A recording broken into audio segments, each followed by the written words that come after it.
Сәлем достар, сіздермен бірге Альфия. Достар, бүгін өте пайдалы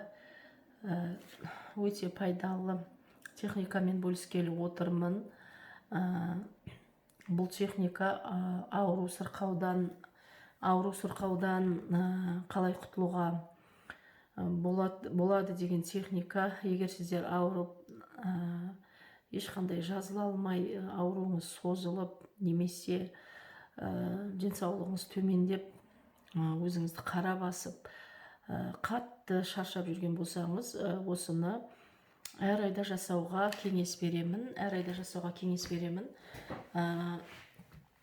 Бұның бір ескертетін жай, жаңа ай туған кезде новолуниеде жасау керек. Міндетті түрде сол күні новолуние болу керек, жаңа ай туу керек.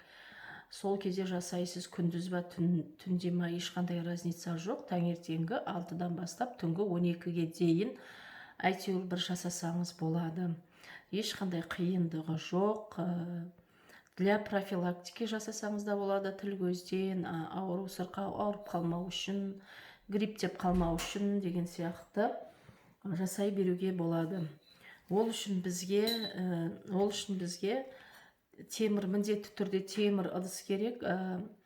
Егер қолданыста жоқ, қолданбай жүрген сковородка болады, сондай болса да болады. Мен тек сіздерге үлгі үшін осы тас тарелканы алып отырмын, бірақ осындай ыдысыңыз темір болу керек. Себебі біз бұл ыдысты газге қоюымыз керек, плитаға, оттың үстіне, сондықтан сынып қалмау керек. Міндетті түрде темір ыдыс керек.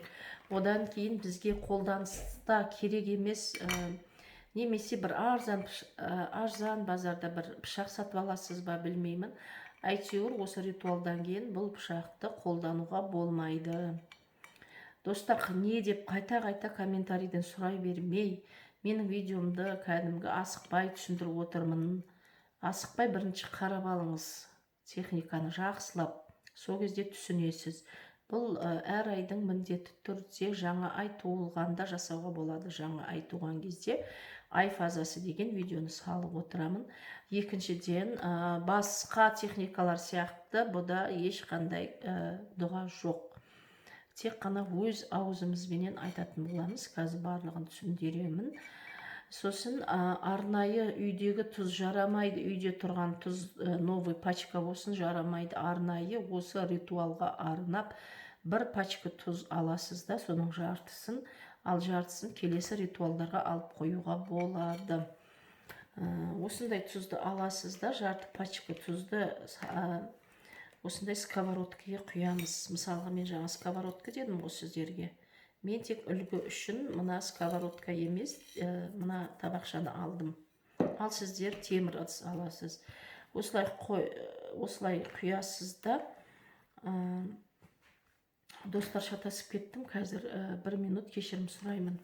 Мына сковородканы алып, бірінші оттың үстіне қыздырып аласыз. Қыздырып, қып-қызыл болып, енді сковородка кәдімгідей қызды деген кезде жаңағы тұзды, жарты пачка тұзды осылай жаңағы қызған сковородканың үстіне осылай тұзды құямыз. Құйғаннан кейін міндетті түрде сол қолымызбен, оң қолымыз емес, сол қолымызбенен. Бұны әркім өзіне жасауға болады, немесе үйіңде кім ауырды, папаңа, мамаңа, немесе балаңа, қызыңа, сіңіліңе, любой адамға жасай беруге болады. Қызып тұрған менің үстіне, қызып тұрған жаңағы сковородканың үстіне тұзды сепкеннен кейін сол қолыңызға пышақты алып 1 минут бойы осылай айналдырасыз. Міне сағат тіліменен баста оң жаққа қарай, көрдіңіз ғой?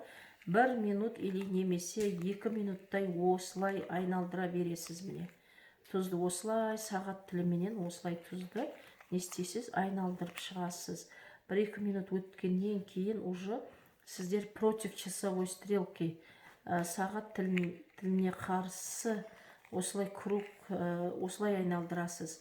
Бірақ бұны 5 минут, 6 минут айналдыруыңыз керек. Себебі мына қызып тұрған сковородкадағы тұз пытырлап, жарылып, шашылу керек. Жан жаққа пытырлап, жан жаққа шашылу керек.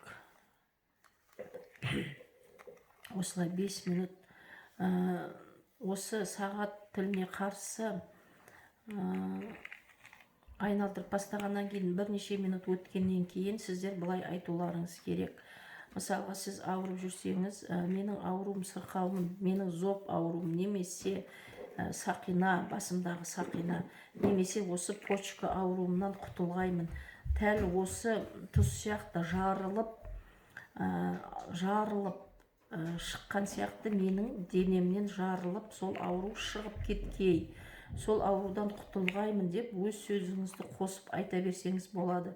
Главный, тұзды ырымдап, осындай сағат тіліне қарсы осылай былғап тұруларыңыз керек. 4-5 минуттан кейін өзі жарылып, атылып, тұз жан жаққа шашырап барып басыла бастайды. Ешқандай дауысы бәрі тұз қызып, дауысы басылады. Сол кезде мына пышақты бұлай қойып, бұны лақтырып тастауыңыз керек. Пышақты уже жарамайды.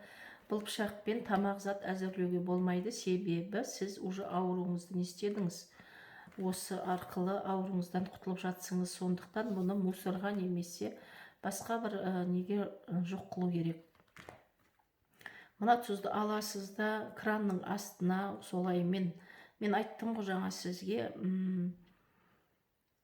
отта тұрған кезде уже тұз жарылмай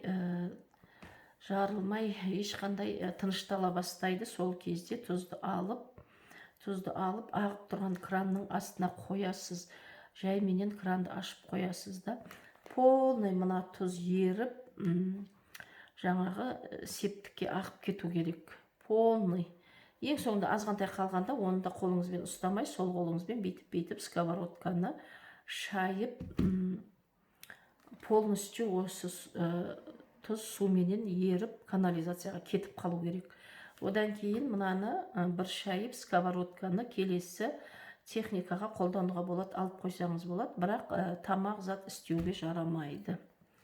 Болды достар, барлығы түсінікті деп ойлаймын. Біріншіден сіздер жақсылап видеоны қарап алуларыңыз керек, сонда сіздерде ешқандай сұрақ туындамайды. Сәттілік достар, бұның ішінде ешқандай дұға жоқ, тек қана өз аузымызбен айтамыз.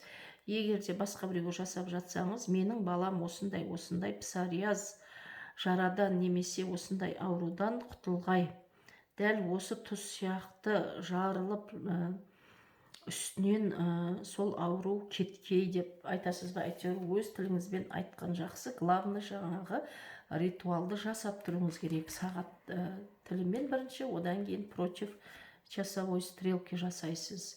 Сәттілік достар, міндетті түрде лайк басуды ұмытып кетпеңіздер.